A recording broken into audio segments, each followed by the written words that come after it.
Ukraine रूस महायुद्ध के बीच बड़ी खबर अमेरिका से सामने आई। अमेरिकी मीडिया में पेंटागन के हवाले से ये खबर छापी गई है, जिसमें यह दावा किया गया है कि अमेरिका के सैनिक मदद के लिए यूक्रेन पहुंच गए हैं। बताया जा रहा है कि सैनिक यूक्रेन को नाटो देशों से हथियारों की मिली मदद की निगरानी के लिए फिलहाल वहां पहुंचे हैं। यूक्रेन में अमेरिका के कितने सैनिक मौजूद है, अभी तक इस बारे में कोई जानकारी नहीं। और इसका मतलब यह है कि अब तक यूक्रेन के हथियारों से मदद करने वाला अमेरिका अब अपने सैनिकों को यूक्रेन की धरती पर भेज चुका है। यानी कि अब दो महाशक्तियों के बीच सीधी सीधी जंग होने वाली है।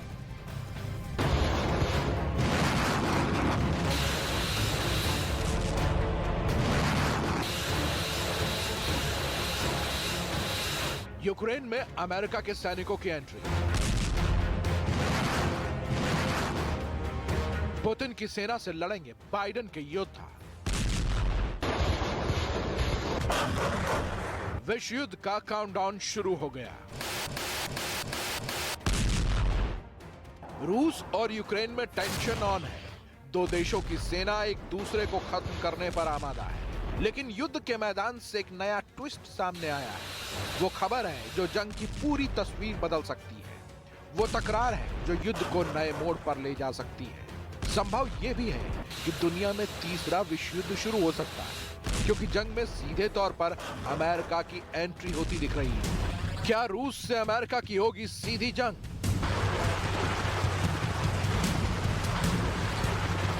अब तक अमेरिका युद्ध में सीधे तौर पर शामिल नहीं था। वो यूक्रेन को हथियारों की मदद दे रहा था।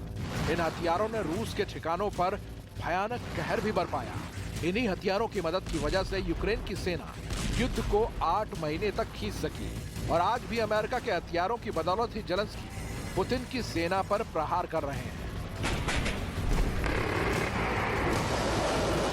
अमेरिका ने साफ किया कि वो यूक्रेन को सैन्य हथियारों की मदद देता रहेगा, लेकिन सीधे तौर पर युद्ध में आने से इनकार भी करता रहा है। लेकिन अमेरिका की मीडिया में एक बड़ा दावा किया जा रहा है, वो ये कि अमेरिका के सैनिक यूक्रेन पहुंच गए हैं, जो नाटो से मिल रही मदद की निगरानी में जुटे हैं। यूक्रेन को नाटो से मिल रही हथियारों की मदद की देखरेख में जुटे हैं। ये दावा अमेरिका की मीडिया में पेंटागन के अधिकारियों के हवाले से छापी गई है। इसका मतलब ये हो सकता है कि पेंटागन जंग में सीधे उतरने की तैयारी कर रहा हो, लेकिन ऐसा हुआ तो दुनिया युद्ध के मुहाने पर आ जाएगी, क्योंकि ना ही पुतिन की सेना को किसी मोर्चे पर कम आंका जा सकता है। अमेरिका के पास पहले से ही महाशक्ति का तमगा है। इधर अमेरिका और नाटो देश दिल खोलकर यूक्रेन की मदद में लगे हैं। हथियारों से लेकर डॉलर तक यूक्रेन पर न्यौछावर किए जा रहे हैं।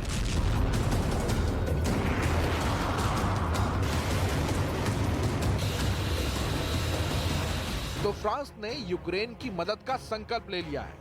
फ्रांस के राष्ट्रपति इमैनुअल मैक्रों ने एक बार फिर यूक्रेन को हर संभव मदद का संकल्प दोहराया है। उन्होंने कहा कि ये मदद यूक्रेन की एयर डिफेंस क्षमता को बढ़ाएगी। इमैनुअल मैक्रों का ये बयान यूक्रेन के राष्ट्रपति जेलेंस्की से फोन पर हुई बातचीत के बाद सामने आया।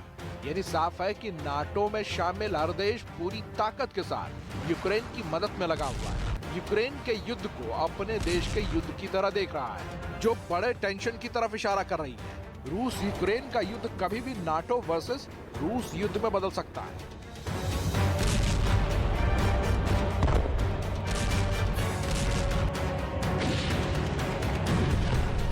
हालांकि जमीन पर युद्ध अभी दो तरफा ही है।